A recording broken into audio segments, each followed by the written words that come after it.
मुंबई के दादर स्थित डॉक्टर बाबा साहेब अम्बेडकर की स्मृति स्थल राजगृह में गुंडे और असामाजिक तत्वों ने तोड़फोड़ की। राजगृह में बाबा साहेब अम्बेडकर करीब 20 वर्ष तक रहे। 50,000 से अधिक पुस्तकें की लाइब्रेरी राजगृह में है। यहाँ अम्बेडकरी स्मरण स्थलों के प्रमुख हेरिटेज में शामिल है। अब तक करोड़ों बाबा साहेब के अनुयायी यहाँ दर्शन के लिए साल भर आते हैं।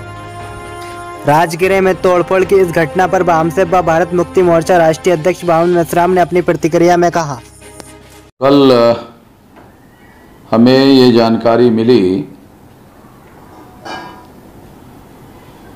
कि बाबा साहब अम्बेडकर का जो दादर का घर है, राजगृह, जो बाबा साहब अम्बेडकर ने खुद ही बनाया था, उस घर पर किसी ने पत्थरे फेंके, कांच तोड़े या वहाँ रखे हुए गमले जो है वो इधर उधर बिखरे हुए दिखाई दे रहे हैं, सोशल मीडिया में दिखाई दे रहे हैं। तो ये घटना कल हुई और कल ही ट्विटर पर मैंने उसका निषेध किया और पुलिस वालों को छानबीन करने के लिए हम लोगों को अवसर देना चाहिए और महाराष्ट्र में हर प्रकार की शांति धारण करनी चाहिए। ये बात हमने ट्विटर पे लिखी, मगर आज हमें कई जगह से ये जानकारी मिल रही है कि महाराष्ट्र का जो मराठी चैनल है, वो मराठी चैनल बार बार इस घटना को लेकर दिखाने का बड़े पैमाने पर काम कर रहा है। जब चैनल वाले इस बात को बार बार दिखाने का काम कर रहे हैं, इसका मतलब ये है कि इसके पीछे कोई राजनीतिक साजिश निश्चित रूप से दिखाई देती है। तो क्या हो सकती है राजनीतिक साजिश, ये समझने की, ये जानने की बहुत ज़रूरत है। महाराष्ट्र का जो अम्बेडकरी समाज है वो बाबा साहब अम्बेडकर के बारे में बहुत ज़्यादा संवेदनशील है। यह बात दुश्मनों को मालूम हो गई है कि अम्बेडकरी समाज की ये बहुत बड़ी कमजोरी है। अगर बाबा साहब अम्बेडकर के पुतले का किसी ने चश्मा तोड़ दिया, किसी ने कान तोड़ दिया, तो महाराष्ट्र में फसाद हुए हैं और उसमें कई बार अम्बेडकरी समाज के लोगों का भारी नुकसान हुआ और कई नौजवानों की जान गई और ऐसी घटना महाराष्ट्र में हो चुकी है। इसके पहले हम लोगों को तजुर्बा है, अनुभव है। इस बात को ध्यान में रखते हुए अम्बेडकरी समाज को हमारा अपील है कि वो शांति धारण रखे।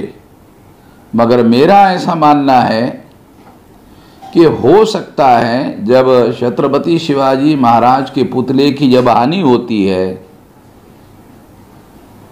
तो ऐसी संभावना व्यक्त की जाती है या ऐसे माहौल बनाया जाता है कि ये काम अम्बेडकरी समाज के लोगों ने किया होगा और मराठा और बौद्ध लोगों के बीच में फसाद करवाने का माहौल बनाया जाता है। अब राजगृह पर कोई हमला हुआ और जिस तत्परता से राष्ट्रवादी कांग्रेस के लोगों के द्वारा प्रतिक्रिया आई, तो इससे पता चलता है कि राष्ट्रवादी के लोग भी इस राजनीतिक साजिश से सतर्क है। उनको भी लगता है कि कोई मराठा लोगों के द्वारा ऐसा किया होगा, ऐसा प्रचार महाराष्ट्र में किया जा सकता है और बौद्ध और मराठा लोगों के बीच में फसाद करवाया जा सकता है। इसके पीछे एक और भी मकसद हो सकता है कि जो महाराष्ट्र के बौद्ध लोगों के द्वारा जो साकेत मुक्ति आंदोलन शुरू किया गया है, उस पर से ध्यान हटाने का भी मकसद हो सकता है, दूसरी तरफ ध्यान हटाने का मकसद हो सकता है। और इस बात को ध्यान में रखते हुए अम्बेडकरी समाज के लोगों को और बौद्ध समाज के लोगों को शांति धारण करनी चाहिए। और राज्य सरकार को मैं ये अनुरोध करता हूँ कि इसकी छानबीन जल्दी से जल्दी होनी चाहिए और इसके जो आपराधिक लोग हैं उसके चेहरे और उसको बेनकाब करने की ज़रूरत है। इतना निश्चित कहा जा सकता है अनुभव के आधार पर कि यह ब्राह्मणवादी लोगों की साजिश है। ये साजिश ब्राह्मणवादी लोगों की साजिश है। मगर ब्राह्मणों का जो चरित्र है, चाल चरित्र जो है वो ये है कि वो कभी सामने नहीं आते। जब भी हिंदू मुसलमान के नाम पर फसाद होता है तो मुसलमानों और SC ST OBC के बीच में होता है और SC ST OBC के लोगों को मैदान में भेजा जाता है और ब्राह्मण पर्दे के पीछे छुपे रहते हैं। इसलिए ये ब्राह्मणवादी साजिश मुझे लगती है। तो इससे हम लोगों को, महाराष्ट्र के तमाम लोगों को, जो बौद्ध समाज है, इन लोगों को इस पर सतर्क रहना चाहिए, विजिलेंट रहना चाहिए और किसी भी प्रकार की शांति भंग करने के तरीके से अपने आप को अलग रखना चाहिए। मैं इस मौके पर इतना ही अपील करता हूँ। आपने मेरी बात ध्यान से सुनी होगी, इस पर अमल करने के बारे में आप विचार करिए। इतना ही मैं कहना चाहता हूँ। धन्यवाद।